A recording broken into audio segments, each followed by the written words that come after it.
अयोध्या के रहे वाला रहले आ सरवन के माई बाप के आंख टनाटन बा, आंख में कोई गड़बड़ी नहीं था। सरवन के महतारी बाप ही विचार बनोले कि एक पन बीत गल, दू पन बीत गल, तीसरा चौथा। दशरथ जी के चौथा पन में बेटा भइल रहे। कौन पन? चौथे पन। आज चौथे पन की कथा मैं बताने जा रहा हूं। सरवन के माई बाप विचार करें कि गुरु वशिष्ठ के दरवाजा पर चलल जा। दशरथ के जहिया पुत्र ना रहे, काल सोहर मंगल गौली ना, काल तभइल ना। ए बाबू के बोलत है जू? सीताराम बैठो ना कायदे से, लाइन में बढ़, वही पार जाओ पार। एक हल के लोग एजू ताक ना बा। हाँ बोलो सच्चे दरबार की जय। सरवन के महतारी बाप जैसे हमरा दशरथ जी गए, गुरु गृह गयऊ तुरंत महिपाला, अचरण लागी करो विनय विशाला, सुख दुख सुख सब गुरु ही सुनायऊ, आ कही वशिष्ठ बहुविधि समूह। दशरथ जी निवेदन कैले तो कल 4 पुत्र भइले कि ना? को भइले? कल गौलर नहीं सोहर न। अरे दशरथ पुत्र जन्म सुनी काना, जन्म सुनी है ललना माना हो, ब्रह्मानंद समाना जन्म सुनी है, जाकर नाम सुनत शुभ होई, सुनत शुभ ये ललना मोरे गृह आवा, प्रभु सोई जन्म सुनी है, परमानंद पूरी माना राजा, पूरी मान है ललना कहा, बुलाऊ बजावहु बाजा पूरी मन है। बोलो अयोध्या धाम की जय। काल भी कथा अयोध्या के थी और आज भी अयोध्या से कथा है। सरवन के महतारी बाप, सरवन के माई के नाम है चंद्रकला। गौर से सुनेंगे आप, वो तो बाबा लिखे हैं कि हरि अनंत हरि कथा अनंता, चाहे जिनका जो भाव आता है वही नाम रख देते हैं। सरवन के माता का नाम चंद्रकला और पिता का नाम उद्धव ऋषि। इनके माता पिता बुजुर्ग हो गए थे। सरवन के महतारी कहली कि जी यही तरह बिना बच्चा के रहल जाई, अयोध्या में निसंतानी बनकर रहल जाई। तो कहले का कइल जा? कहली कि चली गुरु वशिष्ठ जी से राय लिहल जा। गुरु वशिष्ठ के दरबार में गई लो, गुरु जी के प्रणाम करके सरवन के महतारी बाप कहे लगा लो कि महाराज आज ले हमारा बेटा ना भइले, हम लोग निसंतानी रहे। गुरु वशिष्ठ जी कहले कि चंद्रकला एक बात बा, बेटा बेटी हम लिखी लेना, अगर बेटा के पता करे बा तू ब्रह्मा जी से निवेदन कर। लड़का के लिखेला? के लिखेला? नहीं क्यों जानता?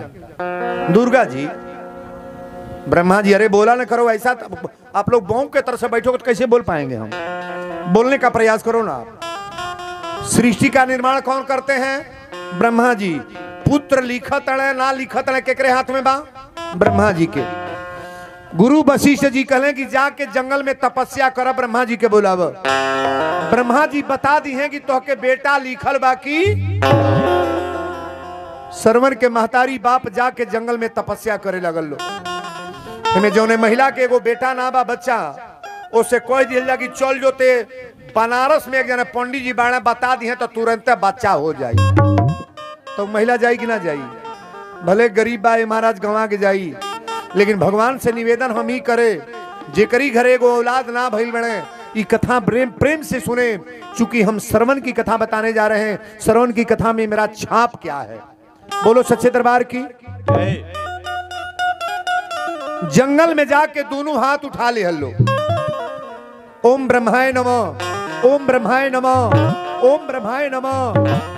सरवन के महतारी या सरवन के बाप दोनों जानी तपस्या करत आलो, लेकिन बाबा यू से भाव बतौले। अरे हाथ जोड़ी पूजी ले, अरे चरणवा ए बाबा ओम ब्रह्माय नमः हमरा के दे दी दर्शनवा ए बाबा हमरा के दे दी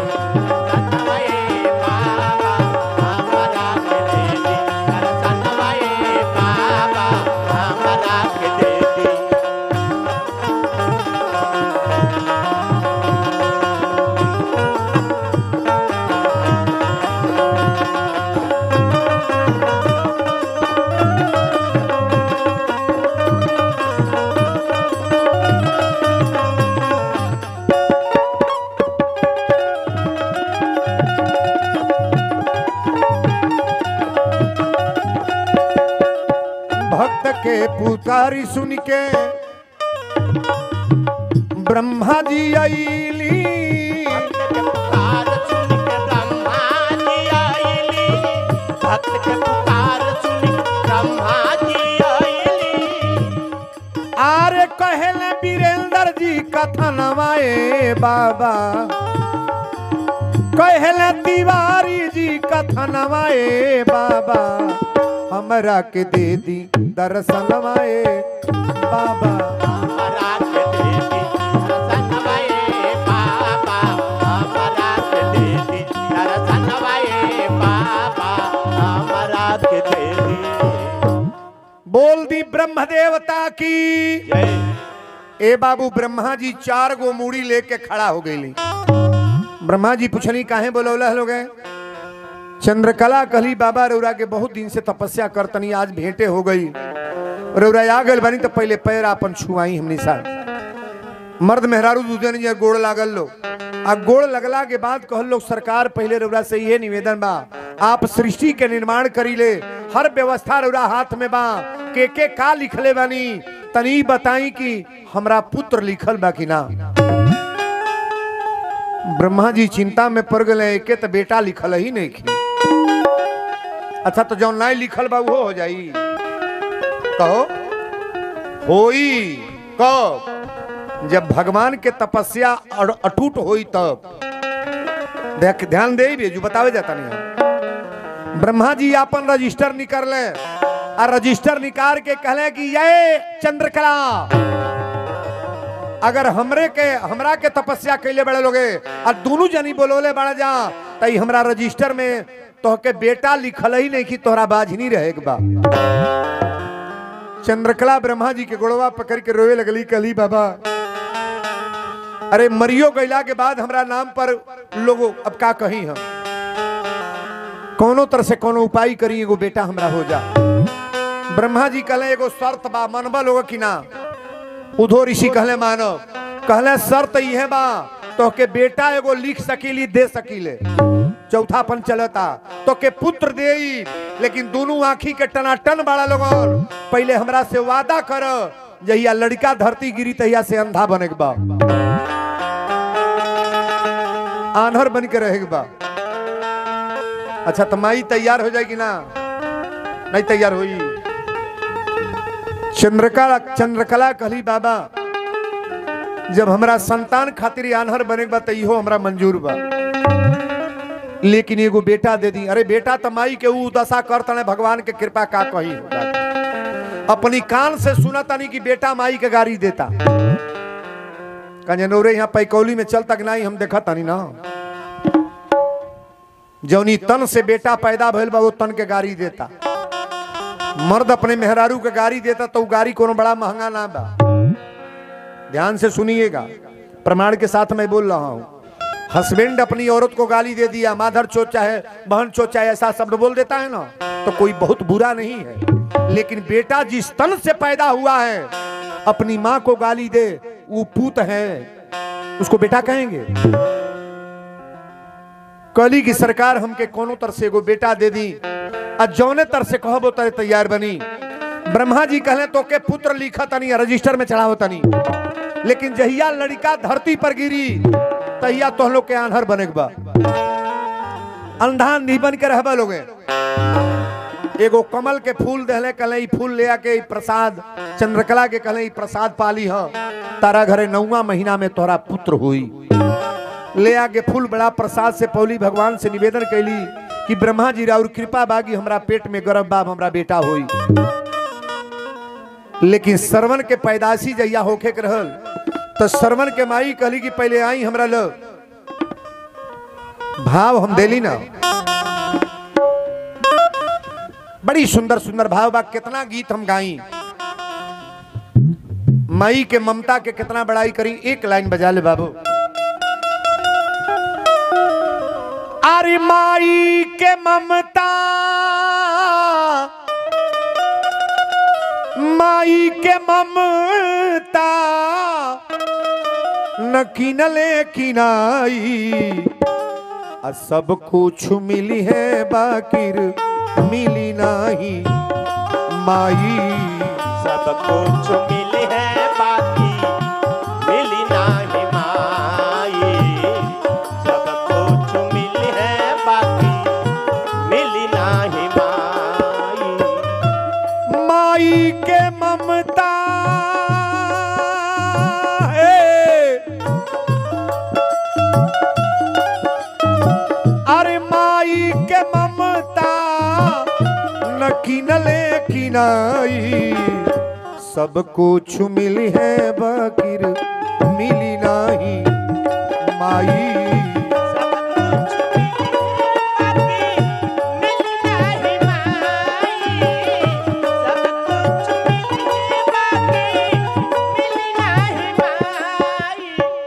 संसार में सब कुछ मिल जाएगा, तीन गो चीज हमनी के जीवन में एक बार मिलेला। अपनी माई के लेखा कहीं माई ना मिली, अपनी भाई के लेखा कहीं भाई ना मिली, अपनी पिता के लेखा कहीं पिता। बड़ा भाग से ही कुल मिलेला। एगो लड़की अपने नैहर में गई, ओकर बाप मरल रहले, बाप मरल रहले तो एके गो भाई या एके गो बहिन रहले। हमारी शरीर से भी एक बेटी मेरी है, पर साल शादी रायल मेरे झाल में हुआ, यही होटे से देवरिया मेन सदर में शादी हुई। लेकिन लड़की का जीवन अब कितना हम बड़ाई करें। बेटी जब अपना नैहर में गई तो ओकर बाप मरल रहले, अब भैया के पकड़ के लड़किया पहले फूट फूट के रोवल। भैया बड़ा समझौला, चल मर गए हम बानी ना, लेकिन बापे के दाह कबो भाई पुरा दी, पुराई बापे के दाह कबो भाई पुरा दी, आ माई के दाह कबो भौजाई पुरई है। हमें बहुत भौजाई बैठल बड़ी, अगर तू ना पुराओ तो तोहरो कहीं नैहर है, तोहरो नैहर बा। जौना तर से अपना ननद के साथे कायम आओ तड़ू तोहरो दशा हुए होई, पता कली है वो जू का होता। ध्यान से सुने, लड़कियां अपना भैया के गोड़वा पकड़ के रोवे लागल। सगरी आरे भरल पूरल पूरा परिवार लागता, परिवार लागता,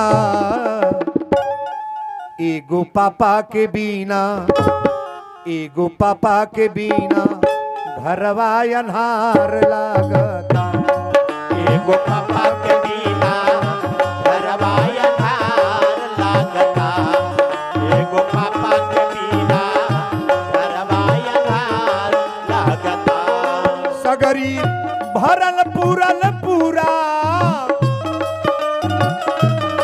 सगरी भरल पूरल पूरा परिवार लागता, परिवार लागता, एगो पापा के बिना घरवा अन्हार लागता। एगो पापा के बिना घरवा अन्हार लागता। एगो पापा के बिना घरवा अन्हार लागता।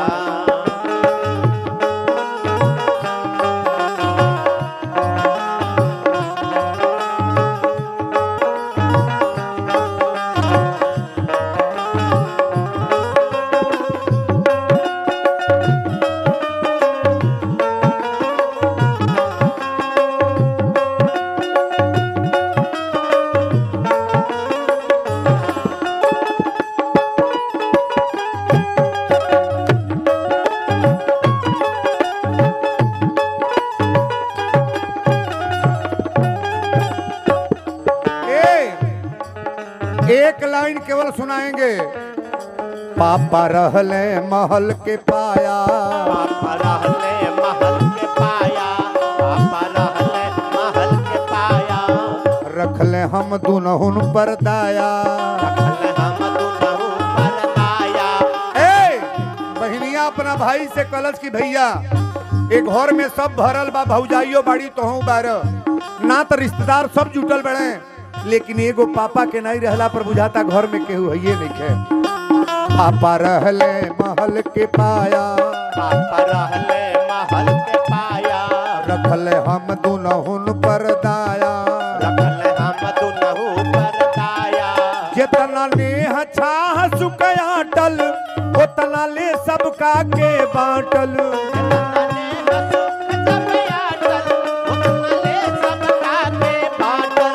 छोटे छोटे लइका रोवे परिवार रोवेला, एगो पापा के बिना, एगो पापा के बिना घरवा अनार लागता, एगो पापा के बिना घरवा अनार लागता, एगो पापा के बिना घरवा अनार लागता। सगरी भरल पुरल पूरा परिवार लागता, परिवार लागता, एगो पापा के बिना घरवा अनार लागता, एगो पापा के बिना घरवा अनार लागता, एगो पापा के बिना घरवा अनार लागता। अगर ये गीत अच्छी लगी हो थोड़ा ताली बजा लो ना बरिया रे। ए भंडारी ले लो। सगरी भरल पुरल पूरा परिवार लागता, एगो पापा के बिना घरवा। नैहर में सजी धन होखे एगो माई ना होखे नैहर जाए बा मन करता। का नाम बा तोहार? जय गोविंद सिंह। हाँ पूरा पंडाल तोहरे कब्जा में बा। चल हम तोहरे कब्जे में बानी है नु, हम तोहरे कब्जे में बानी। ठीक बा खेतवा तोहार ही कह न, अगी सजी लोगवा तोहार हो तो लोगवा हमार न हो। खेत लेके जइह जइह तैया जइह। राजू हजाम पगरा इहो 100 रुपया दे। आप लोगों से निवेदन करना है पैसा मत दें, आप रुपया देंगे तो कथा बिगड़ जाएगी। जय बा हम तो कहीं हमहू का किनब आज पैसे से। चलो ठीक बा खेतवा तोहार है सुन लेनी। 10 बीघा का जो तनिहार होई बा को बीघा बाइन का जी बा 10 बीघा के ना। चलो ठीक पूरा पंडाल हमार हो कहतना हमार हो।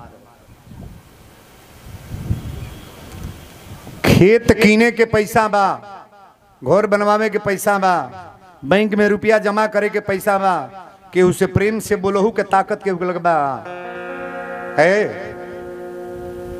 धन बढ़ने का मतलब थोड़ा नॉर्मलता होना चाहिए कि नहीं? ठाकुर जी रुपया पैसा सब दें, लेकिन गंभीर बोलने में आपको क्या लगता है? वार्ता तो सुंदर करो, आप सुंदर लगे हैं बढ़िया जब बोलल जाए तब ना बढ़िया होई। एगो बेटी के लगा अपन बाप गईले, बेटी की यहाँ बाप गईले तब बेटीवा कहलस कि बाबा बर्फी ले आयल बानी, पानी पहले पी लो। लामे रहे घर तो कहले बेटी की यहाँ मिठाई ना खाए, अब बेटी के पानी छुअल पियब ना, हम बेटी के पानी ना पियब। तो कहलस होई तर बिना पानी पियले रहबा गर्मी के महीना, तब पानी ना पियले। राती के रोटी सब्जी बनौलस, कहलस पिताजी चल के खा ली। बाप रहला साधु, कहले खाइब नहीं, बेटी के धन खाइब हम, बेटी के यहाँ रोटियो ना खाए, ना पानी पियले ना खैले। राती के सुतले 12 बजे रात में भगवान अइले। अब भगवान अइले तो भर भर भगवान रोवत तड़े। तो ई देखले रोवल तो कहले काहे रोवत तनी? भगवान कहले रोवत तनी तोहरा वार्ता पर। एजू कहला ए बेटी तोर हो, एजू तो कहतड़ा बेटी तोर हो, अब ओजू कहतड़ा हमार हो। एजू तोहरे बेटी के बा, ओजू तोहार बा, तो हमार कहाँ बा? सुनाइल बतिया। एजू कहला है साधु बाबा की बेटी तोर धन हो नहीं खाई, अब ओजू कहतड़ा हमार हो, ओजू तोहार बा, एजू तोहरे बेटी के बा, तो हमार कहाँ बा? वही राती के उठले कहले ए बहिनी रोटी ले आओ खाई। कहलस कहाँ हो गई? अत ले आओ खाई। खा के कहले बेटी ने जो तोर बा न वो जो हमार बा, ये सब भगवान के है। ताली बजा लो बरिया रे, ये सब परमात्मा का है। परमात्मा ने दिया है, परमात्मा ही लेंगे। हम लोग अमर के घड़ा थोड़ो पी कर आए हैं, आज हैं कल न रहे, लेकिन अच्छी बात जहां हो सुनने में क्या लगता है, बड़ी बारीकी से सुनने का प्रयास करो। सरवन के महतारी कहली कि रउरा हमरे लगे बैठी, पहले निगाह से देख ली, अब हमरा बच्चा पैदा होके जाता। कहले देख के का करबू? कहली आज के बाद और चेहरा रूप हम देखब ना, आन्हर न बने बा। ए बाबू, सरवन जब धरती पर गईले त माई बाप आन्हर हो गईले, आई अंधा हो गईले। तो उठोवा तड़ी की लड़िकवा कहाँ बा? लड़िका उठौली चंद्रकला और गोद में उठौली। अच्छा बताई, आन्हरो महतारी अपनी बेटा के पोस ली कि ना? नहीं पोस ली। अब बड़ा टनाटन बापे के बा, वो बेटा के पोस ली हैं कजी। लड़का पैदा को के महतारी मर जाता, वो लड़का के पोस ली है बाप। आ घर में केहू न रहे, कुछ न रहे, महतारी पोस ली कि ना? 2 दिन लड़का खिलावे के लगा था, देखा उनका माटी लग जाता कि ना? हमहू इतना बरनक तनी हमहू कबो कबो फजियत हो जाली। गलती नहीं की कह। इतनी पहर एगो मर्द कलज घर में ते का करे ले? खाने न बनावे ले, रसोई बनावे ले, कपड़ा फींचे ले, बर्तन धोए ले। तब मौगी कलज कहो टिफिन हम तैयार करी ले, चाय सुबेरे बना के खाना तो के हम दे ले, नौकरी पर जाला, घर में झाड़ू हम लगाई ले, कपड़ा हम फींची ले, सगरी कमावे हम करी ले, हम कुछ करबे ना करी ले। कहला कुछ ना करे ले। मौगी कलज से आज पते चल जाएगी का करी ले। बिहान भइले खटिया पर सुतल, उठबे ना कइल, न दुआर बहराइल, न पोछा लागल, न चाय बनल। लड़का बिना खैले चल गए, इहो बिना चाय पियले चल गए। साँझी कैले तो तरह मलछे के लेखा घर भइल बा। कहले कहो घरवा नहीं बहरलू ह? बोलत नहीं खे। बर्तनवा धोलू ह त ना बोलती, कपड़वा फिचलू ह त ना बोलती। कहले रसोई बनवले है, लड़कवा खा के गइल ह त नहीं बोलती। लास्टवा में कहले काहे न बोलते, का हो गई? औरतिया कलश हम का करी ले, हम नहीं करी ले, तो हम नहीं करब। तुरंते गोड़े पर गिरले, हे लक्ष्मी आज हमरा बुझा गेल कि सजी तो ही करे। महिला को कभी गलत न मानो, घर की लक्ष्मी औरत है। कहने के लिए तो बहुत कुछ कह दिया जाता है। हम तो अपने हाथ से कभी एक कप चाय भी नहीं बना के पी पाते हैं महाराज। हमारे दोनों बच्चे रसोई खाना भोजन बना लेते हैं, लड़की भी बना लेती है, बहू बना लेती है, लेकिन श्रीमती जी बैठी हैं, हम एक कप चाय कभी नहीं बनाते हैं। इहो नहीं खे, सुतल बानी तो चाय लग जाइए, अब उठी सवेर होल चाय पी। आदत बनाना चाहिए। देखिए खाने पीने का तभी स्वाद है जब आपसी मिलान बढ़िया हो। आपसी मिलान कब बढ़िया होगा? ये आप लोग बोलने बात करने का तरीका बढ़िया बनाओ। कोई भी महिला बोले तो आदर से बोले, अजी चाय पी ली, भोजन को ली, चली कपड़ा निकाली, तर पीठ मोल के नहवा दी। इमे तो संबंध काल पुछनी मर्दे के गोड़ के लागेला तो 4 गो महिला उठौली हाथ, पैकौलियों के 2-3 जने उठौले रहे लो। अब पुछनी मालिक के केहू मरलहू बा ते जने उठौली, लेकिन हिम्मत कोस के है तरक कर। दारू पी के आयल हुई, ठोंक देले हुई। हाँ लाइन बनावे के चाहिए भाई, बढ़िया बात रहे तो बढ़िया न रही। जीवन में बढ़िया काम करे के चाहिए। सरवन जब तैयार भइले, सरवन के महतारी बाप के दिखाई ना देता, पोस पाल के तैयार कैली। आज जब सरवन शादी करे लायक हो गई तो सरवन के महतारी कली कि बेटा अब तोहर बियाह हुई। सरवन कले हमरा बियाहे से मतलब ना बा, हमरा राम जी के सामने लिखल गल बा कि प्रातः काल उठ के रघुनाथा, मात पिता गुरु नावही माथा। राम जी सुबेरे उठ के माई बाप के प्रणाम करेले, और रावण काम करेला, माना ही मात पिता नहीं देवा। रावण माई बाप के पटक पटक पहले मारे, साधु संत का सेवा नहीं करता था, चंदन टीका हटा देता था, कथा प्रवचन करने नहीं देता था। अच्छा बताइए रावण कौन जाति रहले? यादव रहले। कौन बिरादर?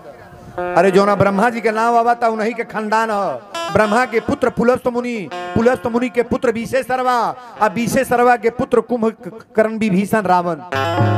ब्रह्मा का खानदान का रावण है। आप बताइए रावण का फोटो अगरबत्ती कहीं लगता है? लगाए हैं घर में? रावण को कोई आरती उतारेगा? जाति से कोई मतलब नहीं है।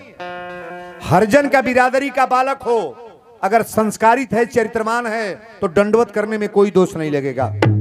ब्राह्मण का बालक है, दारू पीकर के उल्टा सीधा बोल रहा है, रच बच खा रहा है, तो हम तो निवेदन करेंगे, ऐसे पंडितों को, ब्राह्मणों को प्रणाम करके क्या करोगे आप? संस्कार विहीन व्यक्ति को प्रणाम क्या करोगे आप?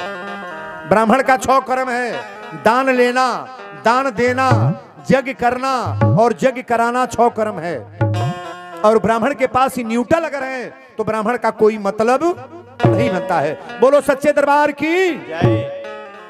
सरवन के बरदखुआ आवे लगले लोग। सरवन के माई कहली बेटा बियाह कर, पतो ही आ जाई तो इज्जत बढ़ जाई। सरवन कहले माई इज्जत ना बढ़ी, बेइज्जत होई। बेटा अगर लायक बात माई के सेवा होई कि ना? बहू का दोष कभी मत देना आप। बेटा अगर लायक है, पहले अपने बेटे को डांटो ना आप। बेटा माई के पीठ मोल के नहवावे तो पतो ही नहवाई कि ना? बेटा माई के इज्जत करता तब पतो ही करी कि ना? जब लड़का जिनको पैदा किए वही अपने बेकाबू है महाराज, तो का अपनी औरत को कोई का डांटेगा? मामूली ले ला। दुआरी पर माई टुकुर टुकुर ताकत है कि बाबू गोल बना हाटा कुछ ले, तो बाबू कुछ ले ही आओ तना पॉइंटे में तो चोरा के भीतर लेके जाई पर्दा के भीतर, और तब कहीं चिखबू कैसन बनौले बा। तनी माई नहीं सीख सकेले? माइयों के चिखावा ना। 9 महीना पेट में ढोले बा, पैदा करे वाली तो माई है ना। माई का चर्चा बता रहे हैं। सरवन के महतारी कली की बेटा शादी हो जा, बार बार मना कैले कि शादी ना होई, लेकिन जबरदस्ती कली सरकार हमारा बेटा के शादी हुई। शादी करके जहिया औरत आयल तहिया कल 2 गो काम ना करब। तारा माई के या बापे के खाइल थरिया ना धो, आ तोहरा बुढ़वा बुढ़िया के हम लुगा फीचब ना। सरवन कहले पहलो करत रही अबो करो तनहेने ताको। एक बेर बेटा महतारी में झगड़ा होके लगल, मैये बहार दुआरा, तो लइकवा कहलस आज हम गौर बहार। लइकवा लगल खूंचा खोद छोरे माई से। महतरिया कहल छोड़ो रोज बाहर तो हम बाहर। लइकवा कहलस आज हम बाहर। दोनों बाहर ले खातिर झगड़ा करता ना, कूचा पकड़ ले बड़े। पतोहिया निकल ए मोबाइल लेके हलो हलो करो। कहलस क्यों आप लोग लड़ रहे हैं? लइकवा कहलस हैकर हिंदी बोलल देखो। कहलस क्यों लड़ रहे हैं? तो बुढ़िया कलश से दुल्हन रोज हम ही बाहरी ले, आज ही कहता ना हम बाहर। पतोहिया कलश मैं फैसला कर देती हूँ, 5 दिन आप घर बहारिएगा और 5 दिन ये बहारेंगे। जज बनल बा। एक इतना धिया ना टूटल कि कह दी कि अब हम घर बाहर नहीं कह दे चाहिए। माई बेटा झगड़ा करते रहो, छोड़ो अब हम बाहर। लेकिन कहलस 5 दिन आप बहारिएगा और 5 दिन फैसला कर दिलस। ये महिलाओं का विचार है। बोलो सच्चे दरबार की जय।